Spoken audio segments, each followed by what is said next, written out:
नमस्कार, आप सभी का बिहार की चुनावी महाभारत में बहुत बहुत स्वागत है। बिहार में चुनावी घमासान तेज है।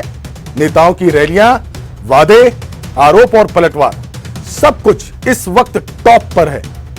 कहीं किसान, कहीं युवा, कहीं महंगाई, कहीं रोजगार और कहीं कानून व्यवस्था का मुद्दा। हर पार्टी अपनी बात लोगों तक पहुंचाने में लगी हुई है। आज हम आपको सुनाएंगे बड़े बड़े नेताओं के बड़े बड़े दावे। कौन क्या कह रहा है और किस बात को जनता कितना समझ रही है, यह सब हम आपको बताने जा रहे हैं बिहार की सबसे बड़ी चुनावी महाभारत में। तो चलिए शुरू करते हैं आज की महाभारत। औरंगाबाद की रैली में प्रधानमंत्री नरेंद्र मोदी ने किसानों पर बड़ा बयान दिया। पीएम ने कहा कि कांग्रेस ने कभी छोटे किसानों की परवाह नहीं की, लेकिन उनकी सरकार किसानों के खाते में सीधे 6,000 रुपए भेजती है। और अगर बिहार में एनडीए की सरकार बनती है तो किसानों को अतिरिक्त 3,000 रुपए और दिए जाएंगे। मतलब कुल 9,000 रुपए हर किसान को मिलेगा। सुनिए क्या कुछ कहा। गरीब का, वंचित का फायदा हो रहा है। साथियों, कांग्रेस ने छोटे किसानों को कभी पूछा तक नहीं। ये मोदी है जो छोटे किसानों की चिंता करता है। हमारी सरकार किसानों के खाते में 6-6 हजार रुपये जमा करती है। और अब तो बिहार एनडीए ने घोषणा की है, जब फिर से यहां एनडीए की सरकार बनेगी तो 3,000 रुपये बिहार के किसानों को अतिरिक्त दिए जाएंगे। यानी डबल इंजन सरकार बिहार के किसानों को 9,000 रुपये देगी। साथियों, कांग्रेस और आरजेडी ने आप किसानों को बूंद बूंद पानी के लिए तरसाया था। आप याद कीजिए, उत्तर कोयल बांध परियोजना की चर्चा कब से चल रही थी। इस क्षेत्र के किसानों ने तो उम्मीद ही छोड़ दी थी। इस बांध के निर्माण का काम पूरा हो, इसके लिए हमने अतिरिक्त पैसा दिया और अब बांध का काम तेजी से चल रहा है। और मुझे मालूम है, ये सुशील जी जब सांसद के रूप में इस काम को लेकर के दिन रात मेहनत करते थे। साथियों, लालटेन वालों ने खेत को सिंचाई के लिए तरसाया और बिहार को अंधेरे में रखा। हमारी सरकार बिजली कारखाने लगा रही है। कुछ महीने पहले ही मुझे नबीनगर कारखाने के अगले चरण का शिलान्यास करने का अवसर मिला था। इससे आपको बिजली भी मिलेगी और नौजवानों को रोजगार भी मिलेगा। साथियों, कांग्रेस और आरजेडी वाले सत्ता के लिए किसी को भी धोखा दे सकते हैं। औरंगाबाद तो इसका सबसे बड़ा साक्षी है। यहां जो कुटुंबा सीट है, उस पर क्या हुआ, ये पूरे बिहार ने देखा। कांग्रेस के प्रदेश अध्यक्ष तक को आरजेडी ने अपमानित किया। आरजेडी ने कांग्रेस को सिर्फ वही सीटें दी जहां वो 35-40 साल से नहीं जीत पाई है। आरजेडी ने कांग्रेस की कनपट्टी पर कट्टा रखकर मुख्यमंत्री पद की उम्मीदवारी भी चोरी कर ली। तो वहीं भागलपुर में राहुल गांधी ने चुनाव आयोग और वोटिंग सिस्टम पर सवाल उठाए। उन्होंने कहा कि हरियाणा की वोटर लिस्ट में 25 लाख फर्जी वोटर मिले। राहुल ने आरोप लगाया कि बीजेपी के समर्थक यूपी में रहते हैं और वोट हरियाणा में देते हैं। उन्होंने कहा कि लोकतंत्र की नींव पारदर्शिता पर है और इसे बचाना जरूरी है। राहुल गांधी ने साफ साफ कहा, फर्जी वोटिंग से लोकतंत्र खतरे में है। पता नहीं आपने मेरा जो हरियाणा पे प्रेजेंटेशन था वो आपने देखा या नहीं देखा? देखा। हरियाणा में 2 करोड़ वोटर हैं। पोलिंग लिस्ट पर 25 लाख से ज्यादा फर्जी वोटर थे। मतलब हरियाणा में इलेक्शन कमीशन की लिस्ट में 8 में से 1 वोटर फर्जी था। बीजेपी के लोग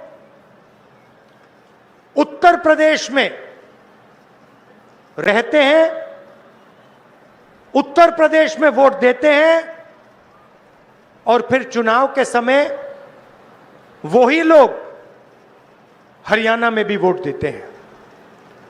ब्राजील की महिला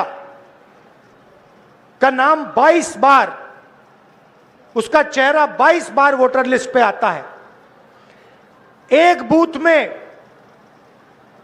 एक महिला 200 बार वोट दे सकती है। एक बूथ में एक महिला, उसकी फोटो 200 बार आती है वोटिंग लिस्ट पे। एक घर में 500 वोटर, हमने लोगों को भेजा, वहां पे 500 लोग नहीं रहते। दूसरे घर में 50-60 वोटर, हमने वहां भेजा, वहां वोटर नहीं रहते। भाई और बहनों, मैं गारंटी करके आपको कह रहा हूं कि नरेंद्र मोदी ने, अमित शाह ने और इलेक्शन कमीशन ने मिलकर हरियाणा का चुनाव चोरी किया है। अखिलेश यादव ने यूपी सरकार और बीजेपी पर महंगाई को लेकर हमला बोला। उन्होंने कहा कि खाद से लेकर तेल, पेट्रोल, डीजल तक सब महंगा हो गया है। अखिलेश ने प्रधानमंत्री को लेकर भी तंज कसा और कहा डॉलर ऊपर जा रहा है, रुपया नीचे जा रहा है। तो बताओ विश्व गुरु वाली बात कहां गई? अखिलेश ने कहा महंगाई ने हर घर को परेशान कर दिया है।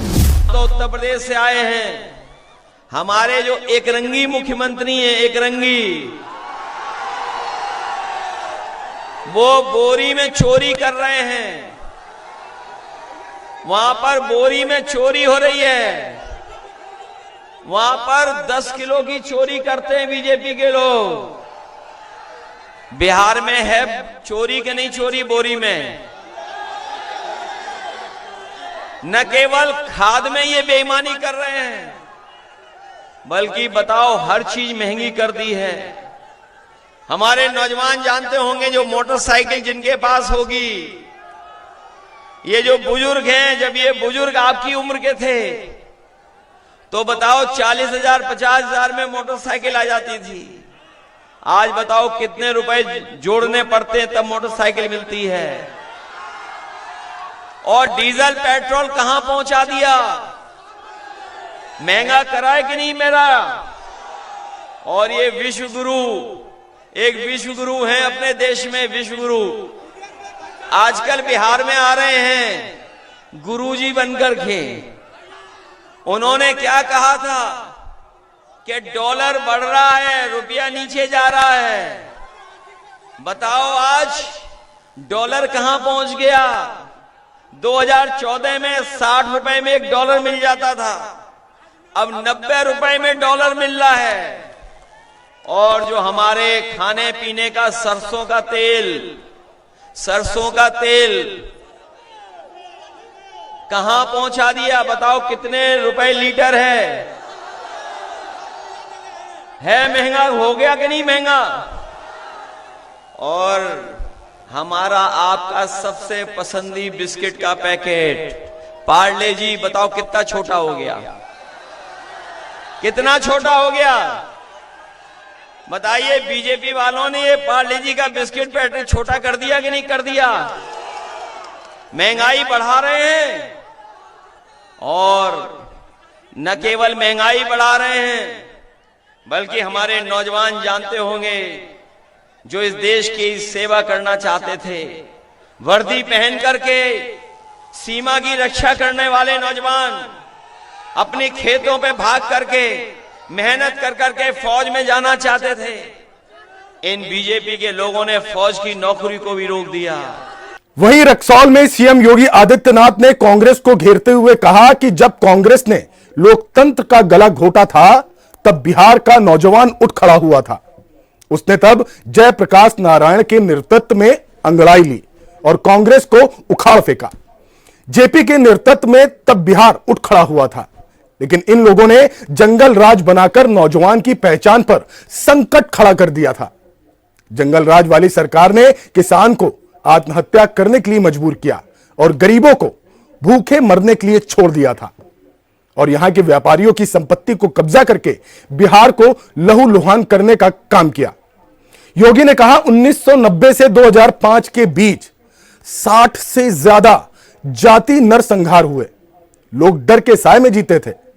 सीएम योगी ने कहा जंगल राज की वापसी कभी नहीं होने देंगे। सुनिए। और जब कांग्रेस ने भारत के लोकतंत्र का गला घोंटने का काम किया था, तब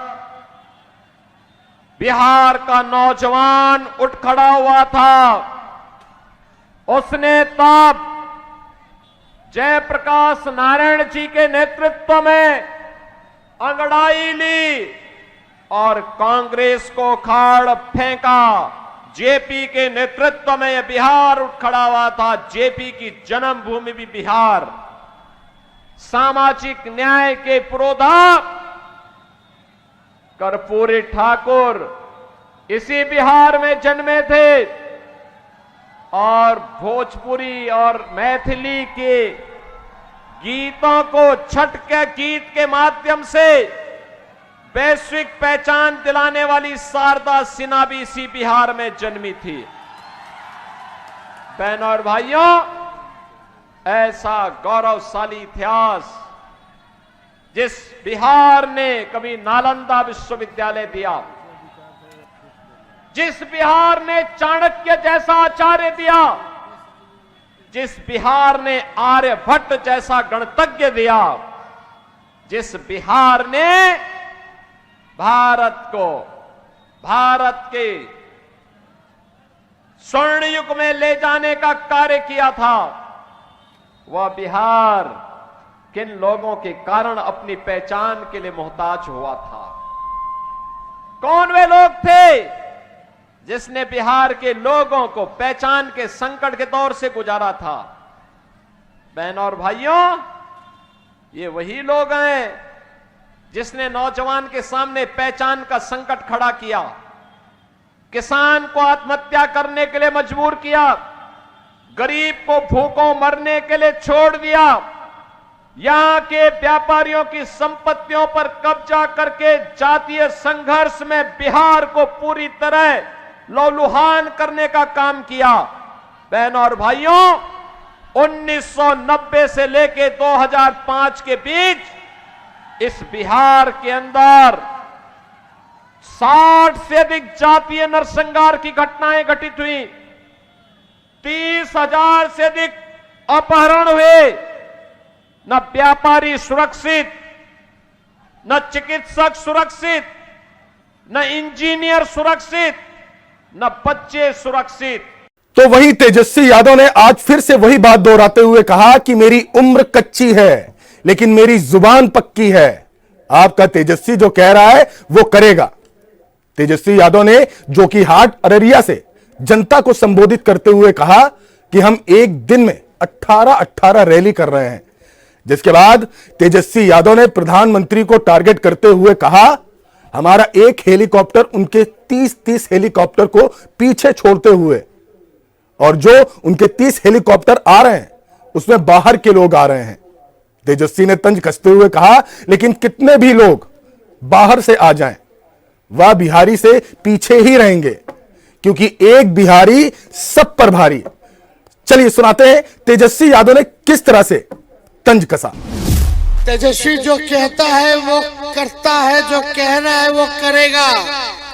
मेरी उम्र कच्ची है पर जुबान पक्की है। अभी देख रहे हो गला बैठ गया है। एक दिन में 18 रैलियां हम कर रहे हैं। हमारा एक हेलीकॉप्टर जिसको हमने ट्रैक्टर बना दिया, कोई रैली करता तो 4 करता है, 3 करता है, 2 करता है, हम तो 18 कर। हमारा एक हेलीकॉप्टर के पीछे नरेंद्र मोदी जी ने 30 हेलीकॉप्टर पीछे छोड़े, लेकिन वो 30 हेलीकॉप्टर में ज्यादातर लोग बाहरी आ रहे हैं। बाहर के लोग आ रहे, दूसरे राज्य के लोग आ रहे। कितनों बाहर का आएगा, बिहारी ऐसे पीछे ना रहेगा। एक बिहारी सब पर भारी। और देखिए, ज्यादा समय हम नहीं लेंगे, कई जगह हम लोगों को जाना है। माताएं बहनें यहाँ आई हुई हैं। याद रखिएगा, 14 जनवरी 14 मकर संक्रांति का दिन होता है, दही चूड़ा का दिन होता है। उस दिन माई बहन मान योजना के तहत 30,000 रुपए माताओं बहनों के खाते में डालेंगे, ताकि वो महंगाई से लड़ पाए, महंगाई में उनको सहयोग मिल पाए। कितने यहाँ किसान भाई, जरा हाथ उठाना। किसानी करते हैं, बिजली आप लोगों के लिए, सिंचाई के लिए मुफ्त कर दी जाएगी। पेंशन 1500 रुपए, गैस सिलेंडर 500 रुपए। ये सारा काम हम लोग करने जा रहे हैं, लेकिन आप लोग बटिएगा मत। दम नहीं बटना है, एक साथ रहना है, एकजुट रहना है। हमको ज्यादा कुछ नहीं कहना, आप लोग होशियार लोग हैं, आप सब लोग समझदार लोग हैं, लेकिन इस बार बड़ा लक्ष्य देखना है। वहीं अमित शाह ने बिहार में बाढ़ पर बड़ा वादा किया। उन्होंने कहा कि एनडीए की सरकार बनी तो बिहार को बाढ़ मुक्त बनाने के लिए एक अलग मंत्रालय बनाया जाएगा, ताकि कोसी, गंडक और गंगा जैसी नदियों का पानी अब तबाही ना लाने पाए। यानी एनडीए की सरकार बनते ही बाढ़ पर अब स्थायी समाधान होगा। क्या कुछ कहा है, सुनिए। बहनों, गलती से भी ठगबंधन वाले आ गए ना, तो क्या होगा मैं बताऊं आपको। भारतीय जनता पार्टी ने, एनडीए ने तय किया है कि फिर से सरकार आने के बाद हम बिहार को बाढ़ मुक्त बनाने का मंत्रालय बनाएंगे। बाढ़ मुक्त बनाएंगे। कोसी, गंडक, गंगा और कई सारी नदियों का पानी कभी बिहार में बाढ़ नहीं ले पाएगा। ये पानी किसान के खेत में जाएगा और खेत लहलहाएंगे। हमने तो बाढ़ मुक्त बिहार का मंत्रालय बनाने का तय किया है। उन्होंने तय किया है अपहरण के लिए एक मंत्रालय बनाएंगे, एक्सटोर्शन के लिए एक मंत्रालय बनाएंगे और खून फिरौती के लिए एक अलग मंत्रालय बनाएंगे। आपको तय करना है पीरपेती वालों, बाढ़ मुक्त बिहार का रोजगारी का मंत्रालय चाहिए या अपहरण या खून का मंत्रालय चाहिए। और भाइयों बहनों, कल बिहार के आधे हिस्से में मतदान हो गया है, आधे हिस्से में मतदान होने वाला है। आज सुबह ही मैं कल के मतदान का हिसाब किताब लेकर आया हूं। आपको जानना है कल के मतदान में क्या हुआ, जानना है क्या? तो समझ लो भैया, दीदी लोग भी समझ ले, कल के चुनाव में लालू की पार्टी का सुपड़ा साफ हो। तो ये था बिहार की जमीन से आया आज का असली चुनावी माहौल। प्रचार के दौरान बातें बहुत होंगी, वादे भी होंगे, आरोप भी लगेंगे और भी आने वाले दिनों में रैलियां होंगी, भीड़ होगी, नारे होंगे, तालियां होंगी। लेकिन इन सब के बीच सबसे बड़ा सवाल वही, बिहार के लोगों के दिल में कौन है और बिहार अपने आने वाले 5 साल किसके हाथ में सौंपना चाहता है। एक तरफ किसान की बात है, दूसरी तरफ नौजवान की नौकरी का सवाल है। कभी महंगाई की चिंता, कभी सड़क, पानी और बाढ़ की समस्या, कभी शिक्षा, कभी अस्पताल और सबसे बड़ा सवाल बिहार का भविष्य। नेता आते हैं, भाषण करते हैं, चले जाते हैं, लेकिन जिस घर में महंगाई बढ़ती है साहब, जिस खेत में फसल सूखती है, जिस नदी के पानी में गांव डूब जाते हैं और जिस बच्चे की पढ़ाई अधूरी रह जाती है, उसका दर्द बिहार का आम आदमी ही समझता है। इसलिए यह चुनाव सिर्फ रैलियों का नहीं, यह चुनाव सिर्फ पोस्टरों और भाषणों का नहीं, यह चुनाव सिर्फ नारे लगाने का नहीं, यह चुनाव है उम्मीद का, यह चुनाव है विश्वास का, यह चुनाव है बिहार की नई दिशा का। अब फैसला उस मतदाता को करना होगा जो सुबह घर से निकलेगा, मतदान केंद्र की लाइन में खड़ा होगा और बटन दबाएगा। याद रखिए, उस बटन की आवाज सिर्फ मशीन में नहीं सुनाई देती, वो आवाज जाती है पटना तक, दिल्ली तक और पूरे देश तक। हम आपके साथ इस चुनावी सफर में हर पल खड़े हैं। हर खबर, हर बयान, हर अपडेट सबसे पहले, सबसे साफ और बिना मिलावट के। तो फिर मिलेंगे एक नई बहस, एक नई रिपोर्ट और एक नए मुद्दे के साथ बिहार की सबसे बड़ी चुनावी महाभारत में। धन्यवाद, नमस्कार।